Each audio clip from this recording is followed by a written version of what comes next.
Hi good morning. അപ്പോൾ നമ്മുടെ ഇന്നത്തെ കറി ഒരു വെജിറ്റേറിയൻ കറിയാണെന്ന് മനസ്സിലായല്ലോ. കണ്ടപ്പോൾ തന്നെ നല്ലൊരു വെജിറ്റബിൾ കുറുമയാണ്. അധികം ഇൻഗ്രീഡിയൻസ് ഇല്ലാതെ നമ്മുടെ ക്യാരറ്റും ഉരുളക്കിഴങ്ങും മാത്രം ചേർത്തിട്ട് ഉണ്ടാക്കാൻ പറ്റുന്ന ഒരു ഈസി കുറുമ. അപ്പോൾ അധികം സമയം എടുക്കില്ല കേട്ടോ. ഒരു 15 മിനിറ്റ് ഉണ്ടെങ്കിൽ നമുക്ക് ഈ ഒരു കുറുമ റെഡിയാക്കി എടുക്കാം.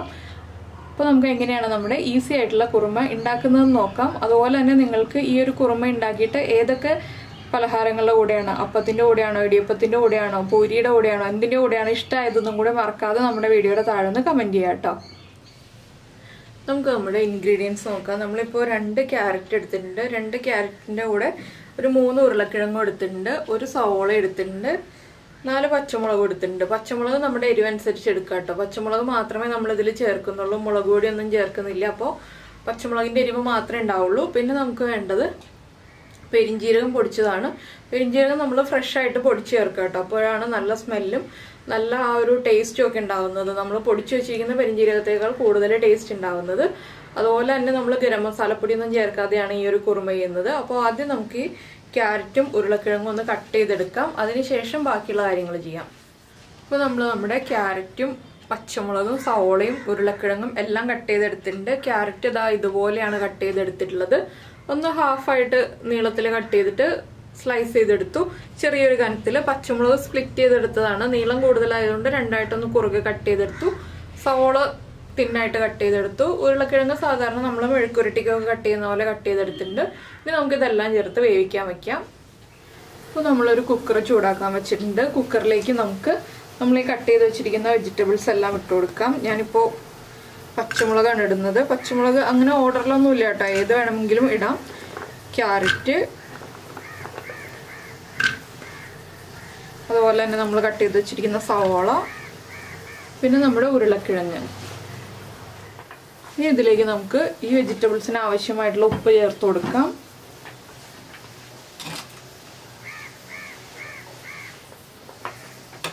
അതുപോലെ തന്നെ ഒരു 1/4 ടീസ്പൂൺ മഞ്ഞൾപ്പൊടി. ഇനി നമ്മൾ ചേർക്കുന്നത് 1/2 ടീസ്പൂൺ പെരിഞ്ജീരകം പൊടിച്ചതാണ്. ഇനി ഇതിനാവശ്യമായിട്ടുള്ള വെള്ളവും കൂടി ചേർത്ത് കൊടുക്കുക. ഒരുപാട് വെള്ളം ചേർക്കേണ്ട, നമ്മൾ കുറച്ച് വെള്ളത്തിൽ വേവിച്ചിട്ട് തേങ്ങാപ്പാൽ ഒഴിക്കുകയാണ് ചെയ്യേണ്ടത്. അപ്പോൾ ഞാനിപ്പോൾ ഒരു കപ്പ് വെള്ളം ഒഴിച്ചിട്ടുണ്ട്. ഒരു 1/4 കപ്പും കൂടി നമുക്ക് വെള്ളം ചേർക്കാം. അപ്പോൾ നമ്മൾ 1.25 കപ്പ് വെള്ളം ചേർത്തിട്ടുണ്ട്. ഇനി നമുക്കിത് അടച്ചു വെച്ച് ഒരു വിസിൽ വരുന്നത് വരെ കുക്ക് ചെയ്തെടുക്കാം. ഈ സമയത്ത് തേങ്ങാപ്പാലൊക്കെ റെഡിയാക്കി വെക്കണം. തേങ്ങയുടെ 1-ാം പാല് മാത്രം മതി, 2-ാം പാല് വേണ്ട. അപ്പോൾ കുക്കർ ഒരു വിസിൽ വരുന്നത് വരെയാണ് ഞാൻ കുക്ക് ചെയ്തെടുക്കുന്നത്. നിങ്ങളുടെ കുക്കർ അനുസരിച്ച് 1-2 വിസിൽ വരുന്നത് വരെ. സാധാരണ ഉരുളക്കിഴങ്ങും ക്യാരറ്റൊക്കെ ഒരു വിസിൽ വരുമ്പോൾ തന്നെ കുക്കായി കിട്ടും. അപ്പോൾ നിങ്ങൾ എടുക്കുന്ന കുക്കർ അനുസരിച്ച്, ചിലപ്പോൾ വലിയ കുക്കറാണെങ്കിൽ ചെറിയ ക്വാണ്ടിറ്റിയാണ് എടുക്കുന്നതെങ്കിൽ 2 വിസിൽ വന്നാലേ കുക്കായി വരുള്ളൂ. അപ്പോൾ അതനുസരിച്ച് കുക്ക് ചെയ്തെടുക്കുക. ഇപ്പോൾ നമ്മുടെ കുക്കറിൻ്റെ പ്രഷറൊക്കെ പോയിട്ടുണ്ട്. നമ്മൾ വേറെ പാൻ വെച്ചിട്ടുണ്ട്. ഇതിലേക്ക് നമുക്ക് ആദ്യം വെളിച്ചെണ്ണ ചേർക്കാം. കുറച്ച് വെളിച്ചെണ്ണ മതി, 1 ടീസ്പൂൺ വെളിച്ചെണ്ണ മതി. ഇതിലേക്ക് നമുക്ക് ഒരു 4-5 ഗ്രാമ്പു, അതുപോലെ 2 ഏലക്ക, ഇത്രയുള്ള ഒരു പീസ് പട്ട, ഇത്രയും ചേർക്കാം. ഇതൊന്ന് ചൂടായി വരട്ടെ. ഇത് നമുക്ക് ആദ്യം കുക്കറിൽ ചേർക്കണം എന്നുണ്ടെങ്കിൽ ചേർക്കാം. പിന്നെ എന്താണെന്ന് വെച്ചാൽ ലാസ്റ്റ് ചേർക്കുമ്പോൾ കൂടുതൽ നമ്മുടെ ഈ സ്പൈസസിൻ്റെ സ്മെല്ല് നമ്മുടെ കുറുമയിൽ നിൽക്കും. അതുകൊണ്ടാണ് നമ്മൾ ലാസ്റ്റ് ചേർക്കുന്നത്. ഇതിലേക്ക് ഇനി നമുക്ക് നമ്മൾ ചതച്ച് വെച്ചിരിക്കുന്ന വെളുത്തുള്ളിയും ഇഞ്ചിയും ചേർക്കാം. ഒരു 4 വെളുത്തുള്ളിയും അതുപോലെ തന്നെ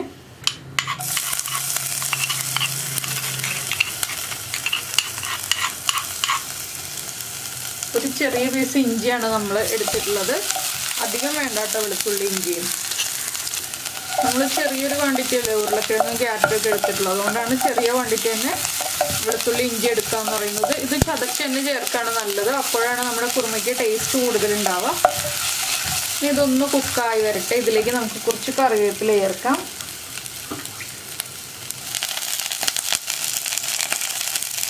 നിങ്ങളുടെ കയ്യിൽ മല്ലിയില ഉണ്ടെങ്കിൽ മല്ലിയില ചേർക്കട്ടെ. എൻ്റെ കയ്യിൽ മല്ലിയില ഇല്ല, അതുകൊണ്ടാണ് ഞാൻ മല്ലിയില ചേർക്കാത്തത്. ഇനി നമുക്കിതിലേക്ക് വേവിച്ച് വെച്ചിരിക്കുന്ന ഈ ഉരുളക്കിഴങ്ങും ക്യാരറ്റും കൂടി ചേർക്കാം.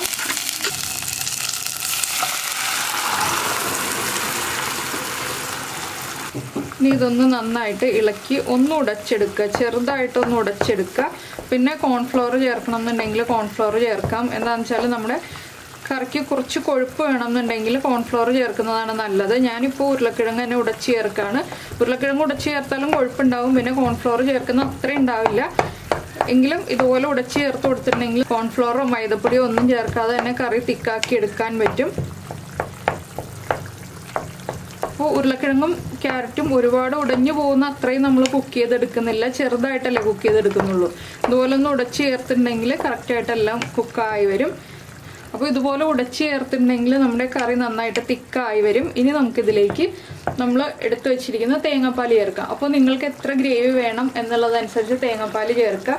ഇപ്പോൾ ഇത് കുറച്ച് ഗ്രേവി ഉണ്ട് നമ്മുടെ കറിയിൽ. ഇതൊന്ന് കുറുകിയിട്ട് മതി. അധികം ഗ്രേവി ഇല്ലാത്ത കറിയാണ്, നമ്മുടെ കുറുമയാണ് വേണ്ടതെന്നുണ്ടെങ്കിൽ ഇതൊന്ന് കുറുകിയതിന് ശേഷം തേങ്ങാപ്പാൽ ചേർക്കുക. അല്ലെങ്കിൽ ഈ ഒരു കൺസിസ്റ്റൻസിയിൽ തന്നെ തേങ്ങാപ്പാൽ ചേർക്കുമ്പോൾ കുറച്ച് ലൂസായിട്ടുള്ള കുറുമയായിട്ടിരിക്കും. അപ്പോൾ ഞാനിതൊന്ന് കുറുകി വരുന്നത് ഒരു 2-3 മിനിറ്റ് ഒന്ന് വെയിറ്റ് ചെയ്യാണ്. ഇതൊന്ന് ഹൈ ഫ്ലെയിമിലേക്ക് ഇടന്ന് തിളച്ചോട്ടെ. അതിന് ശേഷം നമുക്ക് തേങ്ങാപ്പാൽ ആഡ് ചെയ്യാം കേട്ടോ.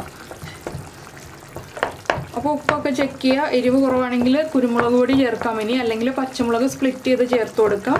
മുളക് പൊടി ചേർക്കരുത്. മുളക് പൊടി ചേർത്തിട്ടുണ്ടെങ്കിൽ ഒട്ടും പെർഫെക്റ്റ് ആവില്ല. കണ്ടോ, ഇപ്പോൾ തന്നെ നമ്മുടെ ഉരുളക്കിഴങ്ങ് കുടഞ്ഞു വരുമ്പോൾ നന്നായിട്ട് തിക്കായി വരുന്നുണ്ട്. ഞാനിപ്പോൾ ഒരു 3/4 കപ്പാണ് തേങ്ങാപ്പാൽ എടുത്ത് വെച്ചിട്ടുള്ളത്. തേങ്ങയുടെ 1/4 പാൽ നല്ല തിക്കായിട്ടാണ് എടുത്ത് വെച്ചിട്ടുള്ളത്. തേങ്ങാപ്പാൽ പിഴിഞ്ഞെടുത്തതല്ല, കോക്കനട്ട് മിൽക്ക് പൗഡറാണ്. ഒരു 3/4 കപ്പ് വെള്ളത്തിലേക്ക് 3 table spoon coconut milk powder ചേർത്ത് തിക്കാക്കി എടുത്തതാണ് കേട്ടോ. അത്രയും തിക്കായിട്ടാണ് ഞാൻ എടുത്തിട്ടുള്ളത്. നിങ്ങൾക്ക് എത്ര തിക്നെസ് വേണം എന്നുള്ളതനുസരിച്ച് നിങ്ങൾക്ക് എടുക്കാവുന്നതാണ്. അപ്പോൾ നമ്മൾ ഇതുപോലെ ഇട്ട് കുക്ക് ചെയ്യുമ്പോൾ വെളുത്തുള്ളിയുടെയും ഇഞ്ചിയുടെയും ആ ഒരു ടേസ്റ്റൊക്കെ നമ്മുടെ ഉരുളക്കിഴങ്ങിലേക്കും ക്യാരറ്റിലേക്കും പിടിച്ചു വരികയും ചെയ്തോളും. അപ്പോൾ നമ്മൾ ആദ്യമേ തന്നെ വെളിച്ചെണ്ണയിൽ വഴറ്റിയെടുക്കുന്നതിനേക്കാൾ കുറച്ചുകൂടി ടേസ്റ്റ് ഇതുപോലെ ചെയ്യുമ്പോൾ കൂടുതൽ കിട്ടും. ഇനി നമുക്ക് നമ്മുടെ തേങ്ങാപ്പാൽ ഇതിലേക്ക് ചേർത്ത് കൊടുക്കാം. ഫ്ലെയിം കുറച്ച് വയ്ക്കുക. ലോ ഫ്ലെയിമിൽ വെച്ചിട്ട് വേണം തേങ്ങാപ്പാൽ ചേർക്കാൻ. ഒരുപാട് തിളച്ചു പോകരുത് തേങ്ങാപ്പാൽ ചേർത്തിട്ട്.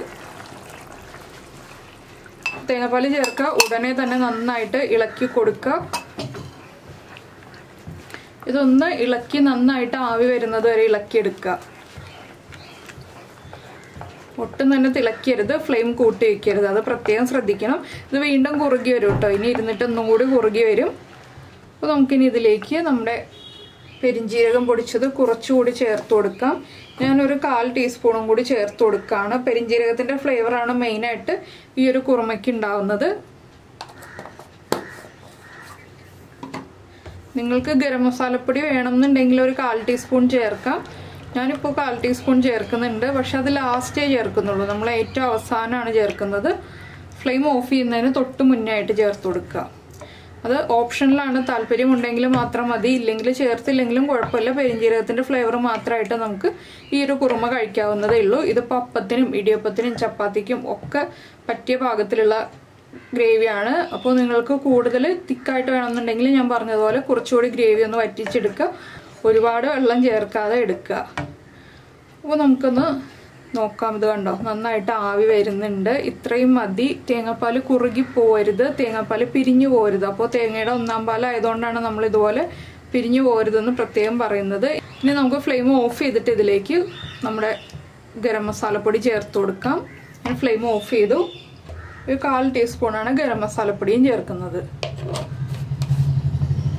ഇതൊന്ന് നന്നായിട്ട് ഇളക്കി മിക്സ് ചെയ്യുക. ഇത്രയേ ഉള്ളൂ. വളരെ ഈസി ആയിട്ടുള്ള നമ്മുടെ ക്യാരറ്റ് ഉരുളക്കിഴങ്ങ് കുറുമ റെഡി ആയി കഴിഞ്ഞു. അപ്പോൾ നിങ്ങൾക്ക് എല്ലാവർക്കും ഈ ഒരു റെസിപ്പി ഇഷ്ടമായിട്ടുണ്ടാവുമെന്ന് വിചാരിക്കുന്നു. ഇഷ്ടമായിട്ടുണ്ടെങ്കിൽ ഉറപ്പായിട്ട് നമ്മുടെ വീഡിയോയുടെ താഴെ ഒന്ന് കമൻറ്റ് ചെയ്യുക. അതുപോലെ തന്നെ ഇഷ്ടപ്പെടുന്ന റെസിപ്പികളൊക്കെ മറക്കാതെ ഫ്രണ്ട്സിനും ഫാമിലി മെമ്പേഴ്സിനും ഒക്കെ ഒന്ന് ഷെയർ ചെയ്ത് കൊടുക്കുക.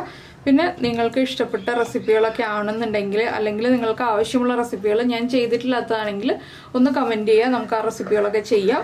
അപ്പോൾ നമ്മുടെ ചാനൽ ആദ്യമായിട്ട് കാണുകയാണെങ്കിൽ നമ്മുടെ വീഡിയോ പ്രസൻറ്റ് ചെയ്യുന്ന രീതിയൊക്കെ ഇഷ്ടമായി എന്നുണ്ടെങ്കിൽ നമ്മുടെ ചാനൽ ഒന്ന് സബ്സ്ക്രൈബ് ചെയ്യുക. സബ്സ്ക്രൈബ് ചെയ്യുന്നതിന് ഈ വീഡിയോയുടെ താഴെയുള്ള റെഡ് സബ്സ്ക്രൈബ് ബട്ടൺ ഒന്ന് ക്ലിക്ക് ചെയ്യുക. അതിൻ്റെ റൈറ്റ് സൈഡിലുള്ള ബെല്ലൈക്കണും ക്ലിക്ക് ചെയ്യുക. അപ്പോൾ ഓൾ എന്ന് പറഞ്ഞിട്ടൊരു ഓപ്ഷൻ വരും. ആ ഓളും കൂടി പ്രസ് ചെയ്തിട്ടുണ്ടെങ്കിൽ ഞാൻ എപ്പോഴും വീഡിയോ അപ്ലോഡ് ചെയ്യുമ്പോൾ നിങ്ങൾക്ക് നോട്ടിഫിക്കേഷൻ വരും. പിന്നെ ഈ ഒരു സ്റ്റേജ് ആകുമ്പോഴാണ് നമ്മൾ മല്ലിയില ചേർക്കുകയാണെങ്കിൽ ചേർത്ത് കൊടുക്കേണ്ടത്. ഈ ഒരു സ്റ്റേജ് ആകുമ്പോൾ നമ്മൾ കുറച്ച് മല്ലിയിലയും കൂടി വിതറിയിട്ട് കറി അടച്ചു വെക്കുക.